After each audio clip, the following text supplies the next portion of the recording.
Road চল আমরা আর দেরি না করে এক্ষুনি হাসপাতালে যাই। চল চল চল। আমিও যাবো। চলো চলো চলো চল চলো। দাঁড়াও, আমি গাড়িগুলো বের করার ব্যবস্থা করছি। চলো বলো।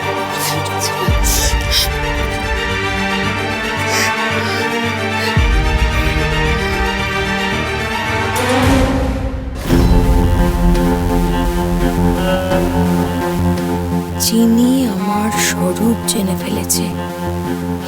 এতদিন যেটা শুধু এ বাড়িতে মা ছাড়া আর কেউ জানতো না। মা না হয় ভয় সিটিয়ে থাকার মানুষ। আমার সুবিধা মতো আমি মাকে ঠিক নিজের মতো করে চালাতে পারতাম। কিন্তু চিনি ও তো তেমন মানুষ নয়। আমায় ক্ষমা করিস বাবা দ্রোণ। আমি যেভাবে চিনিকে মেরেছি ওর আর বেঁচে থাকার কথা নয়। আর যদি কোনোভাবে বেঁচেও যায় না, কথা বলার মতো অবস্থায় থাকার কথা তো নয়। যদি সুস্থ হয়ে কোনোভাবে ফেরতও আসে আর সত্যিটা কোনোভাবে বলে দেয়, না মুখে না বলুক, হয়তো যদি অন্য কোনোভাবে জানিয়ে দেয়, না না না, আমাকেও সঙ্গে থেকে নজর রাখতে হবে।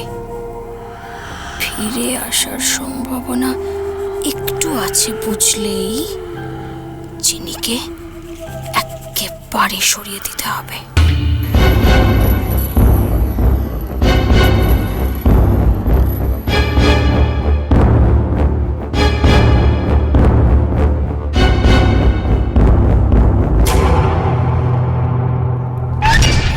হ্যালো, কি করছো গো? শোনো না, আমি এদিকটা না সামলে নিয়েছি। তুমি একটু হসপিটালের সিসিটিভির দিকটা দেখে নাও না, না হলে আমি খুব চাপে পড়ে যাব। আরে না না, ঢোকার সময়টা তো ফ্যাক্টরি নয়, সে সময় তো আমার সাথ ছিল। কেউ যদি দেখেও তাহলেও চিনতে পারবে না। কিন্তু বেরোবার সময় তখন তো চিনি টেনে আমার খুব দাড়ি সব খুলে ফেলেছিল। আর টেনশনে আমার একদম সে কথা মনেও ছিল না।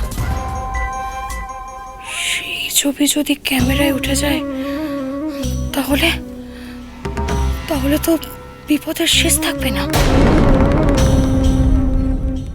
চিনি সোম থেকে রবি প্রতিদিন রাত 10:30টায় স্টার জলসায় ও ডিজনি প্লাস হটস্টারে।